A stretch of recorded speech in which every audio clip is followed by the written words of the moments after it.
Hoje eu estou recebendo um dos maiores especialistas em cirurgia do joelho e medicina esportiva do país. Atualmente, ele é presidente do Comitê Médico da Federação Paulista de Futebol.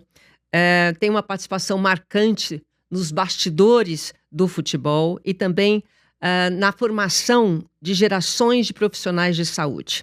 Um médico que une ciência, inovação e humanidade em tudo que faz. É uma honra receber hoje aqui o Dr. Moisés Cohen. Oi, a honra é muito minha, eu agradeço bastante o convite, é um prazer estar com você, que sou seu fã de muito tempo, né, Silvia? Muitas histórias, né? Quem Muitas. está ligado no esporte tem muitas histórias com o Muito, esporte. A gente muito. estava conversando antes de começar o programa. Claro, a gente prepara um roteiro aqui, mas quantas histórias, imagino, deve ter o Dr. Cohen em relação a grandes ídolos que passaram por você, né? Uma delas a gente estava falando, a Maureen Maggi. Maureen é uma grande... sabe que foi um dos momentos mais emocionantes para mim? Foi ver a Maureen ganhar aquela medalha de ouro, né? Ela sozinha, naquele estádio maravilhoso, olímpico, e ela a primeira mulher a receber uma medalha. E você cuidou dela. Conta para mim um pouquinho da Maureen, para a gente começar por aí. A Maureen é muito querida, a gente tem uma história longa, né? A Maureen, ela veio de São Carlos participando de um projeto chamado Projeto Futuro, Uhum. cuja sede era lá no ginásio do Ibirapuera, do Constâncio Vaz Guimarães. E elas moravam em quartos que ficavam embaixo das escadas ali do estádio, né, do ginásio.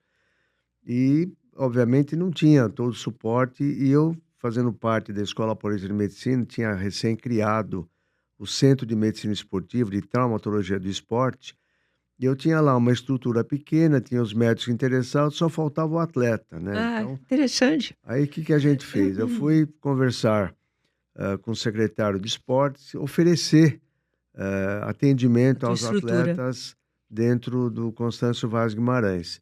E aí nós começamos a ter contato com vários atletas, era ela, era a Vani Shi, era a Fabiana Mirer, era o Jadel Gregório, enfim, Só fera, né? uma série de pessoas que naquele momento não eram pessoas Uhum, conhecidas, eram uhum. batalhadores, todos eles parcos recursos, e a gente teve a oportunidade de atender quando machucava, enfim, diversas situações. Mas o mais legal da Maureen foi exatamente, ela teve todos aqueles problemas, ficou afastada por um tempo, Do doping, né? mas Sim, uma coisa de inocência sim, total. sim. Aí ganhou a medalha, aquela curtição toda. E em 2009, se eu não me engano, ela competindo, ela sempre se queixou de uma dor no joelho, sempre se queixou. E era uma dor, ela tem uma lesão que, teoricamente, se fosse algum outro paciente, talvez eu até já tivesse indicado um procedimento cirúrgico.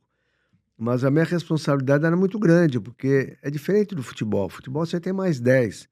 Lá, é Verdade. ela contra o tempo, é ela contra ela mesma. Então, imagina o que seria operar uma atleta medalhista, fazendo tempos incríveis, e se ela não conseguir mais atingir os níveis que ela tinha atingido. Então, você vai sempre levando, tentando tratar clinicamente. Até que um dia, no Campeonato Mundial na Alemanha, ela abortou o segundo salto, me ligou, falou: doutor, não aguento mais, eu quero operar. Então, eu falei: opa, aí o cenário é diferente. Quando o paciente pede, vamos lá. Aí ela veio já em seguida, 2, 3 dias depois, já marcamos a cirurgia, operou. E aí ficou aquela tensão muito grande, porque eu não sei se ela ia voltar na mesma condição e assim por diante. Depois de um ano e pouco, ia ter o Campeonato Sul-Americano no mesmo Constâncio Vaz Guimarães, pista nova, tudo. E ela me ligou, falou: doutor, eu queria que você fosse assistir, eu estou fazendo tempo bom, tal. Eu nunca fui assistir, nunca vou assistir. Mas eu falei: tá bom, eu tinha até um compromisso, meio que mudei o horário e fui assistir. E ela deu show lá, ganhou o primeiro lugar, fez o melhor índice latino-americano, acho que o segundo do mundo naquele momento. E eu estava com o secretário de esporte na época, o doutor Pagura, aí eu vou cumprimentar a Mauro, ele me falou, eu falei: vamos junto. Eu falei: tá bom. Eu desci com ele, e aí tava uma fila enorme, e ela dando entrevista para um repórter da TV, e eu na fila olhando as coisas, olhando para o ar, olhando para o nada, vendo ela falar, e de repente ela me viu na fila, ela largou o repórter falando sozinho, Foi te abraçar? Veio Foi te... correndo em minha Ah, direção, me abraçou, chorou muito e obviamente eu não sou de ferro, chorei também, porque naquele momento passa um vídeo na cabeça, é. né, todo o esforço, todo o sacrifício, ela é muito determinada e foi muito bacana. E naquele mesmo dia a manchete do UOL: "Médico rouba a cena". E roubou mesmo. E foi muito bacana, as histórias com ela, assim, foram fantásticas. Como É. ela, tem outros atletas também Sim, que mas eu comecei pela Malren porque eu quero falar de esporte de alto rendimento. uhum. Eu imagino, né, o sofrimento que é. Existe um desgaste muito grande, todos eles sofrem. É, é, é uma coisa que realmente acaba desestruturando o atleta.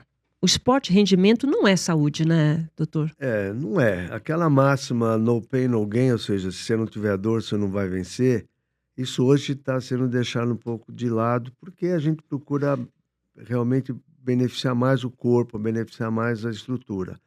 Mas esporte de alto rendimento, de fato, é muito, muito desgastante. É sofrido e Nós, cruel, né? qualquer um deles. Nós tivemos um trabalho, por exemplo, que eu tive a oportunidade de publicar. Peguei atletas aposentados, entre aspas, do futebol, de 33, imagina, 33 ainda é um garoto, até 55 anos. 80% deles apresentando artrose de joelho. Mas por causa do Alguns esporte? por causa do futebol. Tá. Quer dizer, com 33 já parou de jogar futebol, velho para futebol, mas jovem para a vida, já com artrose. Com 55 a mesma coisa. Então, eu procurei separar uma faixa que teoricamente ainda não daria tempo dele ter um desgaste tão grande. E isso apresentou-se em jogador de futebol. Da mesma forma, você tem outros esportes, então todos eles, quando praticados em alto nível, com uma sobrecarga muito grande, infelizmente a conta vai chegar. E é o que a gente observa no nosso dia a dia no consultório, né? Então, quer dizer, não existe aí um paralelo ou uma prevenção que possa ser feita, porque hoje, desde cedo, os jovens estão praticando esporte. A gente fica pensando o seguinte, né? Será que é bom? Será que não é? Porque, por exemplo, minha filha fez patinação, hoje ela tem problema no joelho, né? Então, até que ponto o esporte você pode ter uma prevenção em relação a isso para que tenha um equilíbrio entre o esporte e saúde? A medicina esportiva, ela mudou muito de forma positiva, ou seja, algumas lesões que antigamente, no passado, era igual a fim da carreira do atleta, Uhum. hoje o cenário é diferente. Então, você mesmo que militou aí no esporte muito tempo, deve lembrar de vários atletas que operou menisco Sim. e acabou o esporte para esse indivíduo. Tem casos emblemáticos, atletas de seleção brasileira.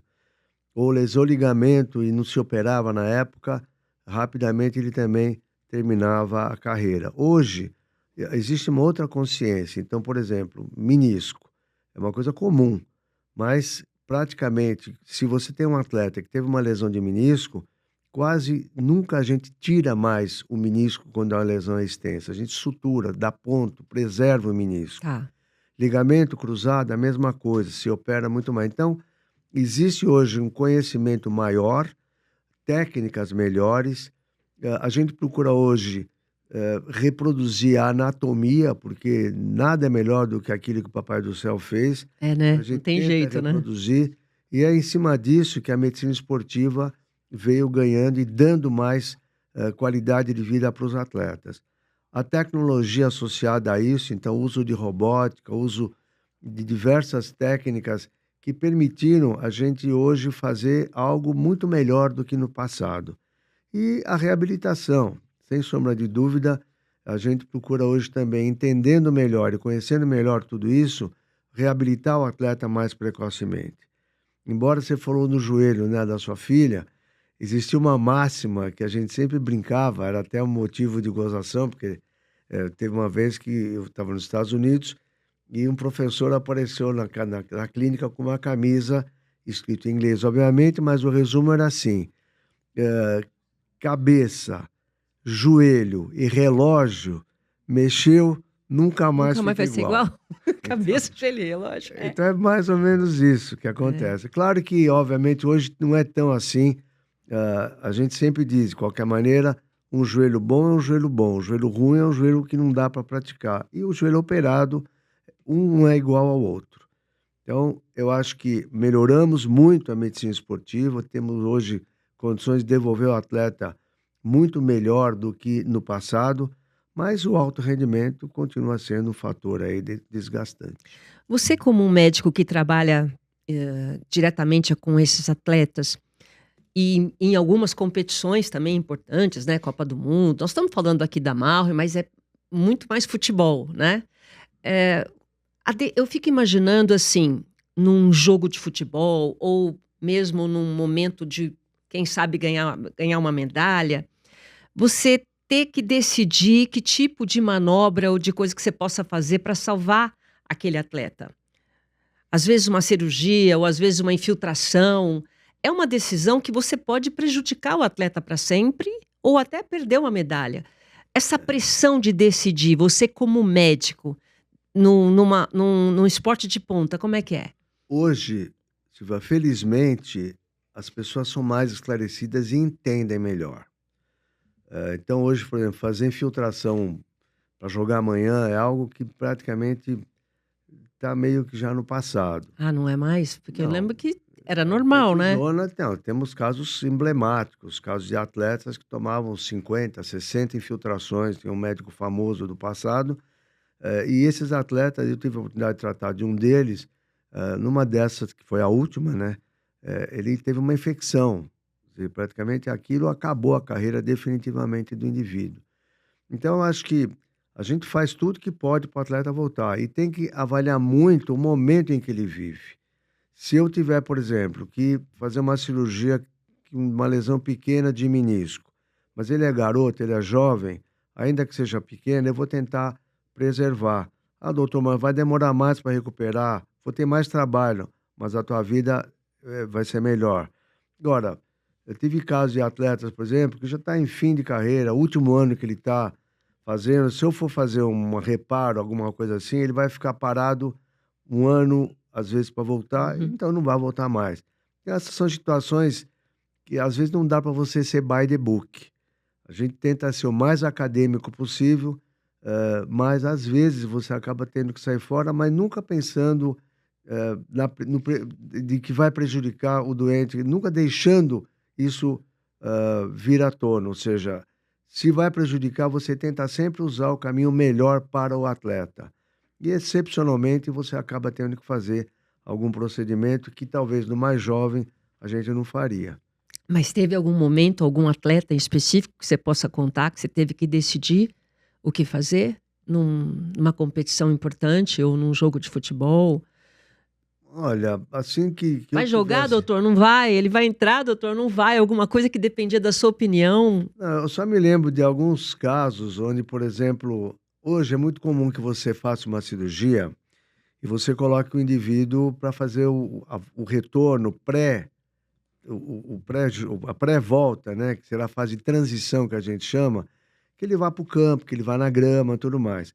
Eu me lembro, quando eu operava os atletas, eu continuo operando, mas na época o técnico era o Tele Santana, do São Paulo. Nossa, você pegou aquele auge do São Paulo? Peguei o Tele, o primeiro Ali atleta só tinha famoso, joia, hein? primeiro atleta famoso que eu operei assim, que realmente foi uma experiência muito grande. E como é aberto isso, e por isso que eu posso falar, tá na mídia, que foi o Raí. Ah, é Então verdade, foi bem o Tele, noticiado. ele não admitia que o jogador fizesse a reabilitação no campo. A gente tinha que levar o Sancho, médico de São Paulo na época, levava escondido eles para o Morumbi para poder treinar na grama, mas não no CT ali na Barra Funda. Ué, por quê? Porque era um conceito, ele ia no campo é só quando o cara estivesse bom, enquanto isso Tá, ele fica lá na tá, fisioterapia. tá. E hoje a gente sabe que não é bem assim, né. Então, de atleta que eu tivesse que fazer isso, eu me lembro do caso, por exemplo, do Cerezo, que quando estava no São Paulo, era o fim de carreira, fim do fim, ele tinha uma lesão de menisco e tinha lesão de cartilagem. Ele falou: "Doutor, eu não quero fazer nada, eu só quero fazer uma limpeza aí, uma lavagem para poder continuar jogando". Então você faz, tira lá corpo livre e ele volta rapidamente, um mês e pouco, ele voltou a jogar. Situações, por exemplo, um goleiro famoso, campeão, batia falta, fazia muito gol. Ué, Rogério? Pois é. Fala, ué! Fazia gol, só pode ser o Foi um Rogério. momento também interessante, porque ele teve uma lesão de menisco. E foi na época da transição onde o Zete estava saindo, saiu, né? E ele Sim. assumiu. E ele estava ali assumindo e tinha um jogo, foi de 2 semanas, um jogo importante contra o Grêmio. Ele teve uma lesão de menisco. E aí teve que operar, porque ele não conseguia jogar. E ele, muito determinado, em 2 semanas, o cara jogou contra o Grêmio. Por quê? Porque na cola dele tinha vindo um goleiro, que era o... Tem a o concorrência nome, também. era o goleiro que vinha vindo do Flamengo. É, Concorrendo, quer dizer, ele não podia perder essa podia perder. É oportunidade. difícil Ele isso. não perdeu essa oportunidade. Então, são situações muito inusitadas. E aí o né? atleta ajuda, né? Essa recuperação também tem Muito. muito do emocional numa lesão. Muito, muito, muito, muito. Tem atletas que fazem de conta que não tem a lesão e tem atletas que, pelo contrário, hipervalorizam a lesão. E a gente tem que entender isso daí, né? Às vezes não é a maldade, mas às vezes é o limiar de dor ou é a insegurança que isso passa ao atleta que só quer voltar no melhor dos níveis, ele não quer voltar mais ou menos. Então, essa é uma situação que a gente, às vezes, tem que administrar. Como tive que administrar uma situação também muito particular, você perguntou de atleta famoso, foi para mim muito marcante, muito marcante. Eu estava já no Rio de Janeiro, nas Olimpíadas, né? Quando esteve no Rio de Janeiro, a gente foi uns dias antes. 2016. É isso. Tá. E quem é que era a pessoa melhor desse mundo para acender a pira olímpica? Quem que você Pelé. dizia? O Pelé. Foi o Pelé? Aliás, eu estava nos bastidores lá com os atletas, com a Hortência. E eu não sabia que ela ia carregar a tocha também. E aí, é o Pelé, é o Pelé, é o Pelé. De repente, o Pelé não... Isso foi no momento. Nós ficamos sabendo antes de começar os Jogos Olímpicos. Não vai ser o Pelé, não vai ser o Pelé.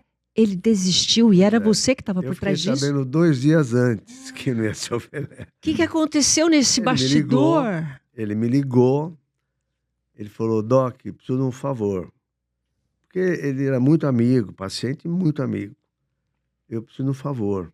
Dentre os vários atestados que eu já tinha feito para ele, porque ele tinha um contrato com os chineses, uma empresa chinesa, ele tinha que viajar, porque ele tinha que fazer divulgação, e ele era vivo, então não adiantava mandar a gravação. Então, vira e mexe, tinha um atestado que ele não podia, porque eram viagens longas. Bom, ele me ligou e falou, eu preciso que você me faça um atestado de que eu não posso me locomover, não posso viajar, tal, papapá, contando toda uma história. Eu falei, Edson, eu chamava ele de Edson, né, quando era a relação médico-paciente. Eu falei, olha, como sou médico, eu vou até fazer, porque eu sei da sua condição, mas como brasileiro, eu sou obrigado a te confessar que eu vou fazer isso com uma frustração enorme, porque não tem outra pessoa no mundo melhor para acender a pira olímpica, e ainda mais no Brasil. Mas ele não quis por quê? Não entendi. Não, ele disse por quê? Porque ele não queria aparecer. Eu falei, mas lá você vai ter estrutura para subir, você só vai aparecer quando... Ainda tem... eu tentando colocar no convencer. elevador. Pois é, você só vai aparecer quando estiver realmente acendendo, tá? Não, mas eu não quero, eu não quero. Naquela época ele ainda não aparecia com andador, ele estava andando com andador. Sim. Ele não aparecia com andador em público, muito menos na cadeia. Depois ele, no final, ele apareceu. Mas eu não quero, eu não quero, eu não quero. E ali era pro mundo, né? E aí eu falei, mas você não vai aparecer, você vai aparecer só já acendendo o negócio, né? Eu falei, não quero, doutor, não quero, não quero. E eu fiz, obviamente, fiz. O atestado Mandei falando pra que ele ele não atestado, poderia. que ele não poderia, que ele não estava em condições de se locomover. E foi isso que aconteceu. Quer dizer, então eu sabia Nossa, imagina que não ia ser você. ele. Então foi uma tristeza muito grande, né? Mas ele não aceitou, né? Ele não queria de jeito nenhum. Foi uma insistência grande. E o que você acha disso? Porque a pergunta foi essa, né? Tem muito do emocional numa lesão. Agora, você imagina a imagem de um Pelé que vai para o mundo. Ele não quer mostrar a vulnerabilidade dele, como o Muhammad Ali fez uma vez, quando foi acender a tocha, que ele estava com Tremendo. Parkinson, né? Então, talvez ele não quisesse. Isso é personalidade. Não dá para julgar, né? Eu estava citando para você, a gente teve a honra também de convidá-lo pela NFL a ser ortopedista responsável. E aí, no ano passado, quando teve o jogo, no Taquerão, terminou o jogo, aí 2 ou 3 vieram no setor médico para atender, e um deles estava com o tornozelo enorme. Aí eu coloquei um imobilizador e tal, falei: "Olha", fizemos raio-x, ultrassom, e aí saiu com um imobilizador, no RoboFoot, andando. E quando ele estava a uns 3, 4 metros, que viu entreaberta a porta e viu a mídia esperando ele lá fora, o que que ele fez? Ele tirou a bota e jogou a bota atrás da porta. E saiu andando como se nada tivesse. É. Para quê? Para não mostrar fraqueza, não mostrar exatamente que ele estava lesado, que ele tinha machucado. Então é personalidade de cada atleta.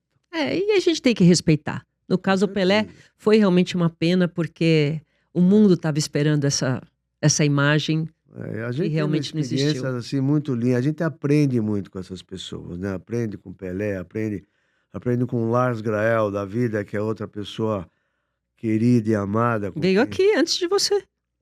eu Semana até vou passada foi falar com ele. ele esses dias, mas é uma pessoa que eu vivi desde a época que ele teve o acidente, depois ele foi secretário de esportes, e aí a gente teve uma parceria muito grande, e foi uma época, uma dobradinha de ouro, porque eu tive a oportunidade de fazer projetos com ele na Secretaria de Esportes do Estado e com a Magic Paula Olha na que Prefeitura do bacana. Centro Olímpico.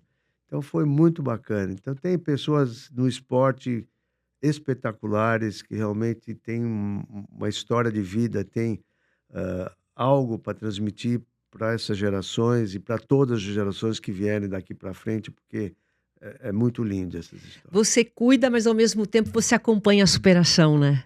Deve ser muito Com gratificante, certeza. né? Para nós é um ensinamento grande todo dia. A É. superação de um Lars, quando ele falou que ia voltar a competir, então esse foi um negócio, sabe, é indescritível. Não dá para você imaginar isso. Qualquer outro talvez se largasse, puxa, que azar, por que eu, por que comigo? Ele Mas você deu não a acha que volta isso é por muito coisa cima. de atleta também? Eu acho que o atleta, você que convive bastante, parece que eles são feitos de um DNA diferente no sentido de superação. O esporte é que traz isso, doutor? Eu acho que sim, eu acho que o esporte, aquela necessidade de vencer, de se ultrapassar, de estar sempre acima dos seus próprios limites, eu acho que isso realmente é um fator. Porque se ele não vai por esse caminho, mas você tem o outro lado da moeda também, né? Se você tem aqueles que, de repente, você vai encontrar numa situação ruim, ou bebendo, ou largados. Quer dizer, o esporte, ele é muito bom e você tem que saber, principalmente, o momento em que você parou, para que caminho você vai. A gente só fica sabendo dos que estão bem, mas É quantos não verdade. estão bem É, por aí, tem largados, que a razão, gente nem conhece? tem razão, tem razão. Olha, uma vez eu perguntei para um médico, eu fico, claro, a gente está vivendo mais, né? Nós estamos vivendo mais, a gente se preocupa, tá com saúde e tal. E eu faço exercício, enfim. Eu perguntei para o médico, como é que eu faço, para não ter osteoporose, não ter tudo isso que a gente vai ter um dia? Ele respondeu para mim assim: morre cedo, porque todos nós teremos. É verdade É. isso? Olha, longevidade maior, nós estamos tendo uma longevidade maior. Não quer dizer viver bem. Eu vou te dar alguns números interessantes. Nos últimos 10 anos, a longevidade média do brasileiro, ela atingiu mais ou menos, cresceu mais ou menos 2,7 anos, que é bastante, de longevidade, ou seja, de vida. Porém, ela só cresceu menos de 2 meses de vida saudável. Ou seja, tem um gap entre viver mais e viver bem. Existe uma organização de 38 países, onde o Japão é o número 1, onde o gap entre viver mais e viver bem é 8 anos. É o campeão, número 1. O Chile, 10 anos. O Brasil, desses 38, é o 37º colocado, Nossa, que a diferença é de 15 anos. nossa, o que nós estamos fazendo de errado? Tudo. Então, esse é o ponto. Quer dizer, não é viver mais, você tem que viver bem. A medicina te permite viver mais. Mas o que que significa? O que que nós estamos fazendo de errado? Quer dizer, nós, o brasileiro de uma Tá. maneira geral. não dorme bem, não se alimenta bem, não faz exercício bem. Então são 4 pilares, na verdade. Que pilares são esses? Um é exercício, é se movimentar, sobre todos os aspectos. Exercício como você vai na academia, ou trabalho 8 horas por dia, a cada meia hora, 40 minutos eu levanto para andar. Alimentação, também procurar fazer uma alimentação saudável, não precisa ser dieta do Mediterrâneo especificamente, mas se alimentar, proteína, ainda mais depois de 60 anos, por exemplo, é importante você aumentar a tua nutrição proteica. Depois, o sono. Então, se procurar ter uma regularidade, dormir, não vou dizer sempre no mesmo horário, mas evitar aqueles gaps, aqueles fusos. Hoje eu durmo às 6 da manhã, às 6 da tarde, amanhã eu vou dormir meia-noite. Então, tudo isso desregula o ciclo circadiano do sono do indivíduo. E outra coisa muito importante, que é um outro pilar que as pessoas também nunca deram muito valor, é o isolamento. Como assim? Por exemplo, um executivo que não tem contato com ninguém, isolado. Ele não tem relacionamento, ele não vai em festa, ele não tem vida social, ele só fica focado ali isolado. Tem trabalho mostrando que esse isolamento equivale a fumar 15 cigarros por dia. De tão mal que faz? De tão mal que faz. Se você pegar um indivíduo, executivos acima de 50 anos, 60% a 70% deles se sentem isolados.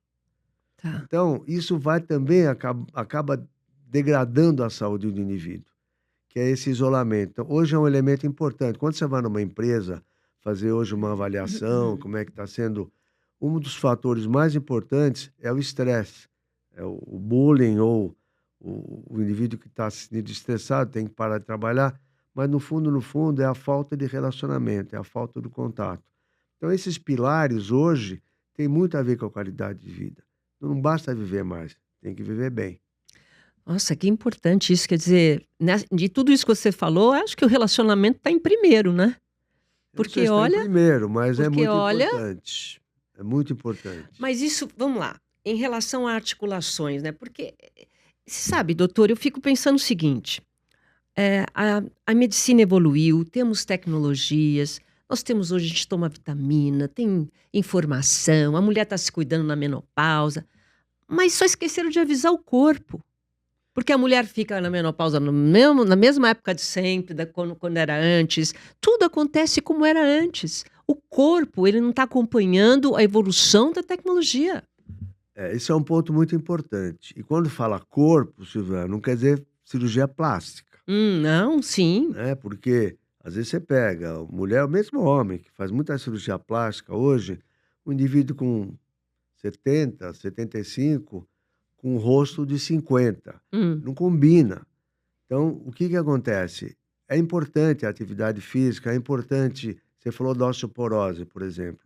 Então, a atividade física, onde você tem que fazer impacto, não basta simplesmente só musculação, ou se você está fazendo uma atividade aeróbica, ou seja, correr, faz uma esteira, faz uma bicicleta, nada precisa ser feito de forma exagerada. O grande problema do exercício, da musculação, é quando ou você não faz nada, ou quando você faz de forma exagerada. Então, as duas pontas são ruins. Mas se você tem uma orientação, e hoje cada vez mais você tem os personal trainers, tem o pessoal que tem alguma orientação, que vai levar com que você faça uma atividade física muito mais regular. E eu acho que isso é que vai te dar essa melhor qualidade de vida. Tratando-se então do joelho, correr ou andar, qual é o melhor esporte para você preservar e cuidar do seu joelho? Depende do que você quer, depende da sua idade. Então, eu acho que caminhar no ritmo acelerado, se você caminhar 2.000 passos, você caminhar 2 quadras, o equivalente a 2 quadras, 3 quadras por dia, é um negócio já maravilhoso. Você está ganhando meses ou anos de vida. Correr como uma atividade física também é boa. Agora, correr dentro de um limite, com uma velocidade estabelecida pela sua idade, pela tua condição cardiovascular, eu acho que tudo está sob controle. Diferente, se você chegar no meu consultório e falar, doutor, eu quero fazer um Ironman. Eu quero fazer 42 quilômetros, eu quero nadar e eu quero pedalar. Quer dizer, com certeza você está pondo ali uma faca no pescoço. Ou seja, esse joelho, com certeza, um dia a conta vai chegar Mas e tem um desgaste natural, né? Não tem jeito. natural tem. Se Tem Deus como. quiser, todos nós vamos ter artrose um dia, senão que nós estamos vivos. Ah, não vem com A essa. cartilagem, a Vem com cartilagem essa. da Não gente, quero ela é muito saber. rica em água. Ela é muito rica em água. Então, o que que acontece? À medida que os anos vão passando, nós vamos perdendo essa água. Por isso você encurta de tamanho, você fica mais baixo. Então, os discos intervertebrais vão perdendo água. A cartilagem do joelho vai perdendo água. Então, por exemplo, se você tem o menisco, vai perdendo água. Se você tem um garoto de 20 anos, para ele ter uma lesão de menisco, ele teve que ter um trauma. Ele vai te falar, Silvio, olha, foi aquele dia, foi aquela Ah, hora, foi aquele lance, ele vai lembrar. Agora, você pega alguém com 70, um jovem de 70 anos, e ele vem, doutor, eu estou com a dor, eu vou fazer ressonância, lesão de menisco. Mas como assim? Eu não tive nenhum trauma, eu não, nem estou fazendo esporte. Mas com certeza ele agachou 10 vezes para pegar alguma gaveta lá embaixo, ou desceu escada muitas vezes. Então, uma coisa que é trivial, a repetição desse trauma trivial no menisco que está sem água, ele fica mais quebradiço. Então, é uma coisa que é simples, mas que o menisco vai perdendo resistência. Assim, a cartilagem é igual, vai perdendo água, ficando mais desgastada. Por e isso não que a dá gente pra fala. gente, né, Por isso que a retardar gente isso. vai tentando administrar. E o que tem que tomar cuidado, isso tem que tomar muito cuidado, a despeito da tecnologia, a despeito da ciência, dos avanços que a gente hoje conhece muito mais sobre cartilagem, suplementos, uma série de coisas positivas. Uma coisa que eu chamo muita atenção é, infelizmente, o que a mídia digital provoca para os nossos pacientes. Provoca no sentido negativo, ou seja, as fakes, né, os fakes. Então ele chega lá, doutor, olha, eu vi aqui no Instagram que saiu um produto que agora não vou precisar ter mais problema, não vou ter mais dor, não vou ter mais não sei o quê. Ou aplica tal remédio aqui que a tua artrose vai embora. Eles mostram lá uma imagem com o joelho todo arrebentado e do lado o joelho novinho. A gente vê que não é o mesmo joelho. Mas pro leigo, ele olha e acha Sim, que é. opa. É. E ele vai atrás daquilo. E aí, se você falar para ele, olha, é um caso cirúrgico, ele vai no outro doutor que fala, não, não precisa operar, porque isso aqui, antigamente a gente falava, né, Silva? Até injeção na testa eu tô aceitando para não operar. Hoje não dá para falar, porque hoje as mulheres tomam injeção na testa e É. ainda paga caro. Ainda paga caro. Então, Dor da beleza, doutor. essa expressão morreu. Então, o que que acontece? Ele vai, ele aceita o que o outro propõe, pagando caro, sabendo que não vai resolver, mas ele vai na expectativa de que vai resolver. Uhum. Todo dia eu vejo isso no consultório, porque o paciente chega procurando e fala, isso eu não faço. Ele vai em outro e faz. Sim. E ele volta e ele fala, doutor, vamos operar. Então, esse é o único cuidado que eu acho que a gente tem que ter, saber aonde você está colocando o seu tratamento, com quem você está tratando, o que você está usando. E hoje o esclarecimento tem que ser feito, não dá para você ir cegamente porque no Instagram apareceu. A gente tem médicos Uhum. que você sabe que não têm a devida formação e hoje estão com o consultório lotado porque estão usando coisas que, obviamente, não são as mais recomendáveis, não tem evidências científicas para que seja usado. E o que a gente está vendo também, né, doutor, é assim, uma quarta idade aí. Hoje em dia, com 80 anos, tem gente já estudando, casando, começando um novo projeto. Você é a favor, por exemplo, tratando-se de qualidade de vida, quando chega lá nos 80, uma pessoa de 80 anos, eu quero colocar prótese no joelho, porque eu estou com problema no joelho, eu estou com mobilidade. Vamos, você é a favor disso, de fazer cirurgia também nessa idade, para ter uma sobrevida Eu ou não? mando vários se você quiser. Sério? Vários. Então, é uma coisa que a qualidade de vida hoje, Silvia, é tudo para uma pessoa. É, lógico. Então, você pega pacientes, eu estou me lembrando agora, você estava falando, um paciente foi até matéria de televisão aí, ele chegou para mim no consultório, ele tinha 81 anos. Olha. Ele falou, doutor, eu sou fanático por tênis, eu viajo, é uma pessoa que tem condições, eu viajo o mundo assistindo tênis, mas eu estou infeliz porque eu gosto de jogar tênis. Eu falei, mas seu João, 81 anos, vamos me infiltrar, eu quero jogar. Eu falei, eu não vou indicar uma cirurgia de prótese para o senhor para jogar. Eu vou indicar para o senhor poder viajar e ver seus jogos Ver os melhor. tênis. Tá bom. operou, tal. E aí passou, acho que um ano, ele me mandou um vídeo, menos de um ano. Olha, eu sou o presidente do clube de tênis aqui da minha cidade, uma cidade grande do Hã. país, e ele jogando tênis. Olha que legal. Hoje ele está com 83 anos, jogando tênis. Hã, Então, é claro, você não vai indicar a prótese para jogar tênis, nunca. tá. Mas Mas a você é a qualidade favor de vida, claro 80, que porque sim. antigamente 80 anos você ficava, né, o sujeito ficava em Sem casa esperando dúvida. os netinhos, não existe mais isso. Não É uma existe. nova geração. Você concorda que é uma nova geração Concordo que nós estamos plenamente. aí A vovó mostrando? fazendo tricô pro netinho que vai Que nascer, ou o não tem vovô jogando mais, dominó com os amigos aposentados, você não tem mais essa não figura. tem mais. Eles querem viajar, eles querem É, andar, eles querem curtir, passear. é. Então hoje a prótese de joelho em particular, que a gente faz com robótica, É então simples, é é simples, com quer dizer, eu robótica só no faço sentido. isso, É. mas é simples, mas não, a cirurgia é uma cirurgia, a robótica ela não faz milagre, a robótica ela depende do planejamento do médico. Ela é tão precisa que se o médico planejou errado, ele vai fazer você operar errado. Então, é um avanço fantástico da medicina. E eu tenho até agradecido muito a algumas pessoas, que são pacientes notáveis. Eu me permito falar o nome porque eles colocam, se você for no Instagram, você vai achar Não, pode o falar. nome deles, porque É. eles estão fazendo um bem, não para mim. Eu falo para vocês, não estão enchendo minha bola, mas para a população que Sim. enxergava na prótese como fim de linha, fim Fim de de game. linha, isso que é importante a Então gente falar aqui. vai lá no Instagram, por exemplo, do Ratinho, Hã. que me mandou há 1 mês e meio, 2 meses, ele foi no programa do Pânico, aí pulando igual macaco. Aqui, meu É outra joelho, tal. vida, né? Não é outra Você pega vida? o Instagram da Magic Paula, querida Magic Paula, jogando Ela tênis fez, ela lá na operou o joelho. Bahia, Tá. também fez, era um joelho sofrido.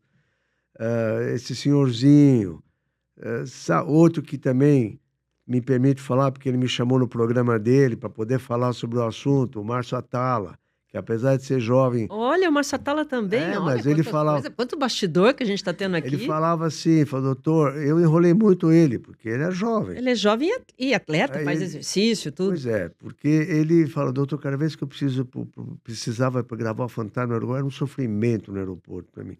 Então, o paciente pede, porque ele quer viver melhor. É. Ele operou, agora operou faz 1 ano e pouco, voltou a jogar beach tênis, agora operou faz 2 meses o outro lado. Então, são situações, de pessoas que são pessoas que hoje têm uma notoriedade, por isso eles estão divulgando. E Uhum. estão beneficiando aqueles que não têm a noção.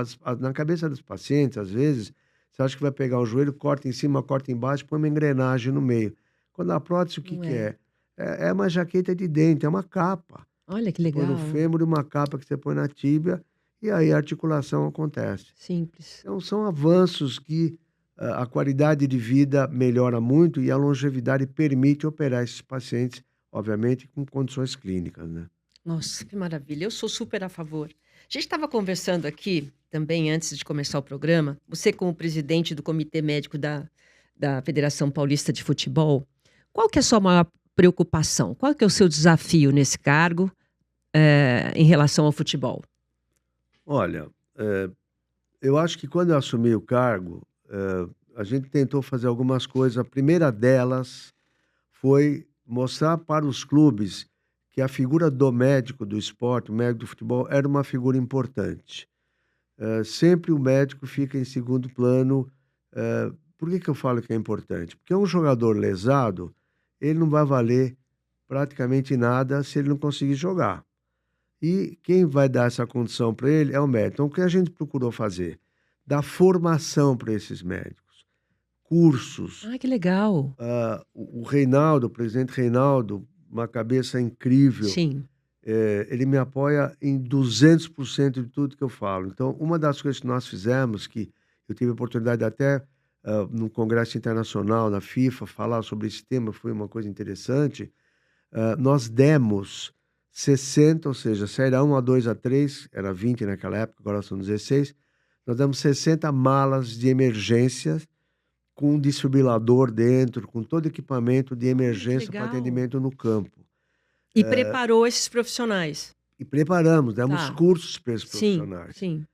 E aqui no Brasil, praticamente a FIFA, quando teve a Copa do Mundo, deixou duas dessas sacolas, dessas malas completas. Uma que ficou, eles deram de presente para mim, e outra daria presente para o doutor Pedrinelli. Então, nós dois somos os únicos que temos essa mala. E, baseado nessa mala, o Pedrinelli também faz parte da comissão, do comitê médico da federação. Nós, baseados nessa mala, nós fizemos ela e mais alguma coisa que pudesse ser adaptada aqui para o nosso futebol. Tá. Então, isso foi um avanço muito grande dentro da Federação Paulista. Os treinamentos, não só da Paulista, mas a própria CBF, hoje tem uma consciência muito grande com o doutor Pagura, no sentido de treinar os médicos. Eu mesmo, ontem, tive um curso de treinamento na Sociedade Brasileira de Cardiologia, porque os conceitos foram mudando. Sim. De você pegar um mal súbito, morte súbita. Nossa, lembra quantos Eu lembro. atletas morreram em campo e estão Muitos, morrendo? muitos. Quer dizer, infelizmente, é algo que, com o tempo, foi percebendo-se da importância, não que você vá salvar todo mundo, mas, com certeza, grande parte desses atletas poderiam ter sobrevivido se tivesse sido atendimento a tempo, equipamento adequado a tempo, Sim. conceituação. Por exemplo, eu me lembro que uma das reuniões da federação, eu dizia assim, olha, tem que ter uma ambulância de suporte avançado. O que é a ambulância de suporte avançado? É ambulância com recursos, com desfibrilador, com todo o material que pode dar vida ao paciente. Antigamente, o que era? Era uma Kombi pintada de branco, uma cruz É vermelha, verdade. tirava Eu os lembro. bancos e aqui é uma ambulância. Não tem mais lugar para isso. Hoje é a primeira linha, né? Tem que ser. Pelo menos nos jogos da federação. Tem que ser, é obrigatório, tem que ser. E aí, nas primeiras reuniões, eu nunca me esqueço, um presidente de um clube, eu falei assim, tem que ter uma ambulância para o jogo e uma ambulância a cada 10 mil espectadores do público. Mas como assim, doutor? 2 ambulâncias, como se fosse um negócio absurdo. Eu falei, a do público, isso está na lei do público, do torcedor. Isso é regra. E do jogador, não é só o jogador. Você que é um presidente que pode estar lá, de repente você pode cair duro ali. E aí? Exato. Então, essa conscientização a gente foi tendo que ter junto com os clubes, de uma maneira geral, educando os médicos. E eu tenho que aqui realmente reconhecer que a diretoria, seja o Reinaldo, Mauro Silva, sempre foram muito favoráveis, estão sempre muito preocupados em dar esse tipo de atendimento. Hoje, a gente já estendeu isso também aos árbitros. Olha. Todos os árbitros passaram pelo comitê, pelo Departamento Médico Esporte, lá da Escola Paulista de Medicina, onde a Federação Paulista enviou todos esses árbitros a serem avaliados do ponto de vista físico, médico, e também fizeram ainda um trabalho de treinamento no NAR, com o Irineu Loturco. Então, é algo que é novo, é inusitado, mas para o bem do futebol, para o bem do Nossa, que esporte. bacana isso. Que legal você estar à Porque frente às vezes disso. as pessoas sabem pouco sobre isso, mas Não, bacana. é por isso que é bacana divulgar. Não saiu aonde? Não saiu em lugar nenhum isso daí. Não sei, a É todo gente um faz. trabalho, né? É um trabalho de bastidor e é um trabalho que dignifica, um trabalho de legado. Porque hoje você já atingiu aí um patamar que você está na fase de compartilhar, né? Compartilhar o teu conhecimento, fazer com que essas coisas aconteçam e que melhore esse bastidor do futebol que se acompanhou tanto. Eu sempre tive essa cabeça, sabe? Muitas vezes eu fui rotulado, ele é metido. Eu não sou metido, eu sou a Você pessoa passava mais isso? simples do mundo. Não sei, algumas pessoas acho que interpretavam, mas eu não esqueço de onde eu vim, não esqueço de como eu cresci. Sou muito grato sempre, gratidão é uma coisa que é inegociável para mim. E eu nunca paro, esse é o ponto. Eu acho que o radar tem que estar ligado. Hoje, por exemplo, antes de vir para cá dar entrevista, eu tive aula de inteligência artificial. Tenho aula 2, 3 vezes por semana de IA. Tem um professor de IA, não é fazer curso, além dos cursos que você entra, mas eu tenho alguém que das 6, por exemplo, quinta é um dia que eu fico das 6 até umas 10h30, 11 horas da manhã, só fazendo inteligência artificial. Nossa, e está sendo bom para você na sua profissão ou para sua cabeça? Maravilhoso, para tudo. Ah. Na minha profissão, sem dúvida. Eu, por exemplo, hoje termino minhas aulas com um QR Code e você fotografa o QR Code, tem lá o resumo, tem a aula no QR Code, isso aí todo mundo faz, mas a inovação é que eu coloco o meu IA com a minha voz, você faz perguntas e ele responde na língua que você quiser. Nossa. Eu acabei de vir de um evento em Munique, no Mundial em Munique, eu apresentei aulas e coloquei isso no final. Quer dizer, as pessoas ficavam impressionadas, mesmo os americanos. Falei, pô, como você faz isso? Quer dizer, eu fiquei pensando, falei, puxa, como assim? Um colega meu lá de São Francisco, falei, pô, mas você está perto do maior berço da tecnologia, você vai perguntar para mim como a gente faz? Então, Mas não quer aprender, né? hoje o mundo está muito aberto, Quer quer dizer, dizer, você não para, né? não pode Mesmo já parar. tendo atingido o seu patamar, você não para de aprender. Esse é um segredo também de Não, eu longevidade, acho não é que não? a gente não atinge nunca o patamar. Acho que o dia que eu falar que sei tudo, eh, pode me internar. Eu falo isso para os meus residentes. O dia que vocês fizerem alguma pergunta, eu falo, tudo isso eu sei, tudo isso eu fiz. Eu acho que a vida está muito aberta. A gente hoje, você tem conhecimento, a base do conhecimento que você pode adquirir é muito grande, porque você tem acesso a tudo do mundo inteiro a todo momento. É verdade. E se você não acompanhar, você fica para trás. Não Fica tem para como. trás Nós 100%. nascemos analógicos, né? Agora temos que encarar aí o digital de qualquer forma. Não, e é muito legal você poder olhar para trás e ver um caminho. Eu poder, por exemplo, ter deixado um legado na escola. Eu montei a medicina esportiva lá, não tinha. E Ah, não hoje, tinha. hoje é um prédio de 3 andares. E aí, quando foram para esse prédio de 3 andares, eu fui lá para a inauguração, de repente descerraram a placa lá, tá lá o nome do prédio com o meu nome. Ah, que bacana. Então, esse é um legado que muito, muito mais longe do que vaidade, é um reconhecimento que os seus pares têm. Que eu acho que esse, para mim, é a maior gratificação, maior pagamento. Sem contar que eu tenho na minha casa 2 fãs, que são minhas filhas, fora minha esposa, que é a fã número 1, as 2 filhas que seguiram a mesma profissão que eu. As 2 são médicas, ortopedistas, e isso também é muito gratificante na minha vida, né. Então eu não posso ficar atrasado. E eu brinco com elas: "Vocês não estão evoluindo na IA, vocês já estão atrasados, vocês já estão analfabetas". Falo para Olha elas e isso. falo para os meus netos. Tenho um Tem que neto de fazer 14 curso anos, mesmo. Pra faz curso. aprender. Eu faço curso, porque eu já não sou uns tão young, tão jovem, Rápido. mas vocês aprendem sozinho, meus netos aprendem sozinho, então vai lá e fuça, vai lá e toca, para você ser alguém na vida. E eu acho que quando a gente fala com as crianças, acho que eles não captam. Eu tive a oportunidade de escrever um livro, me convenceram a escrever um livro da minha história, muito bem. E nesse livro, a escritora foi muito perspicaz, porque tudo que eu falava, ela ia atrás da pessoa para pegar depoimento. Tá. E aí foi atrás desses meus netos. Aí meu neto, o mais velho, Pedro, falou assim: "Ai, que certo, meu avô é muito trabalhador, tal, tal". Ele sempre me fala: "Se eu quiser ser alguém na vida, eu tenho que ser sempre a mais do que a média. Tenho que sempre fazer uma coisa a mais do que a média". E ficar sempre muito ligado, sempre. Então, eu falo isso para ele. Quer dizer, ele É. reproduziu exatamente o que eu falo para ele. Perguntei pro Muricy, né? Ele também veio aqui no Fugi, outro podcast. querido É. amigo. Ele veio no podcast, fez o maior sucesso o Muricy. Aí eu perguntei pra ele qual era o segredo, né, de um campeão, e tal. Ele falou: dá 120%, né? Todos dão 100% hoje em dia. Então Exatamente. quem quer se sobressair tem que dar 120%.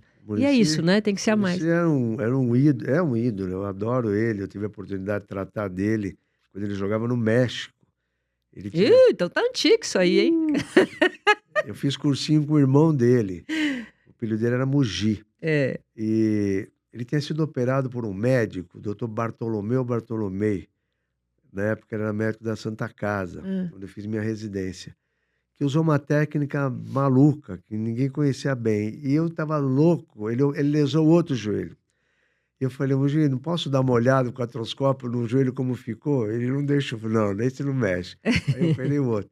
Mas esse foi um gênio do É, esporte, né, um é, gênio. E de como pessoa, então, é. nem se fala. É meu padrinho. É um Eu querido. queria terminar com essa pergunta aqui, olha, você se dedicou à vida, à ciência, do movimento humano, né? E depois de tantos joelhos tratados, vidas impactadas, que eu acho que realmente você muda a vida das pessoas. O que que você aprendeu sobre a importância de seguir em frente mesmo quando dói? Eu aprendi que você tem que ter um target, uma meta. E mesmo quando dói, não só o joelho, mas alguma coisa que possa mexer com você, desde o seu psicológico, qualquer outra que seja, você tem que levantar a cabeça, olhar para frente e lembrar que aquela meta vai ter que ser atingida, senão você vai se sentir enfraquecido. Eu tenho um lema que eu sempre tento traduzir isso, mas eu tomo um pouco de cuidado quando falo isso, porque nem todos. Você não precisa pensar que os outros tenham que ser o seu espelho, né? Mas eu sempre costumo dizer que eu não nasci para ser o segundo. Então, isso é uma determinação na minha vida. Eu não nasci para ser o segundo. Minha vida sempre foi assim, não foi fácil, nunca foi fácil. Tem muitas histórias, isso rendeu o tal do livro. E hoje, quando olho para trás, eu fico pensando, será que algum jovem com 27 anos, com filha de 3 meses e outra filha de 1 ano, duro, sem dinheiro, deixaria a mulher e as filhas aqui para passar 6 meses nos Estados Unidos com $4.000 para aprender artroscopia, porque eu enxergava naquilo o futuro dentro da cirurgia do joelho? Eu não sei. Eu não posso exigir isso de ninguém. Eu fiz, mas eu não posso exigir isso de ninguém. Então eu acho que tem que ter meta e ter essa cabeça. Eu não nasci para ser o primeiro, não nasci para ser o segundo. Muito bem. E eu agradeço muito o teu tempo aqui comigo. Obrigada. Faltou alguma coisa que você quisesse? Quer dizer, faltou um monte, que eu nem olhei o roteiro. Eu olhei. Não. A gente não olhou o roteiro, passei o roteiro para ele, nem olhamos o roteiro, foi um bate-papo. Mas faltou alguma coisa que você quisesse colocar aqui de importante, alguma informação, até para quem está acompanhando a gente, você como referência de joelho, cuidem dos seus joelhos, alguma coisa que você queira deixar aqui? Eu acho que esses bate-papos, Silvia, são muito legais, porque tem uma hora, talvez pela senioridade que a gente atinge, que você transmite muito mais do que pelo conhecimento, pela ciência, você transmite experiência. Você transmite lição de vida. Eu me orgulho muito, por exemplo, em fevereiro desse ano, eu fui convidado para fazer uma palestra na Califórnia, por um grupo de fellows, todos os médicos que tinham terminado a residência em medicina esportiva. E o chefe do evento me convidou, eu tinha trabalhado com ele na Copa do Mundo, na Olimpíada, professor famoso dos Estados Unidos, Bert Mandelbaum. Eu falei, você quer que eu fale o quê, Bert? Minha experiência sobre ligamento cruzado e tal. Ele falou, eu quero que você fale sobre sua trajetória de vida. Como você vindo de um país sem tradição científica, acadêmica, se tornou presidente da Sociedade Mundial de Cirurgia do Joelho, hoje é mundial do ACL Study Group. E aí foi um gancho para mim. Eu peguei o livro que eu tinha acabado de escrever, peguei as coisas que interessavam como uma palestra motivacional para um recém-terminado de medicina esportiva e fui lá falar. E o que rendeu disso, que há 3 meses recebi um e-mail de um médico, um professor que estava lá assistindo, ele estava lá no meio, ele estava dando aula, professor de Boston, de Harvard, mandou um e-mail se eu aceitaria um convite para, em outubro, ir para Boston dar a mesma palestra para os fellows lá nos Estados Unidos, lá de fellows dele de Harvard. Eu fiquei super feliz. Parabéns! É gostoso. Parabéns, então, são parabéns. coisas que a vida vai te levar. Quer dizer, eu não vou falar sobre ciência, eu não vou falar sobre minha experiência com lesão de ligamento cruzado, menisco ou prótese. Vou falar sobre a minha experiência de vida para que o mais jovem possa, em algum momento, enxergar que ele também é capaz. Quer dizer, aquilo que falar, eu não vou fazer isso porque eu não tenho dinheiro. Não existe essa possibilidade. Eu acho que é aquilo que eu falei, estabeleça a tua meta e vai atrás. Muito bem. Muito obrigada, viu? Obrigada. Eu que agradeço. Obrigada pela sua companhia e até o próximo episódio. Tchau.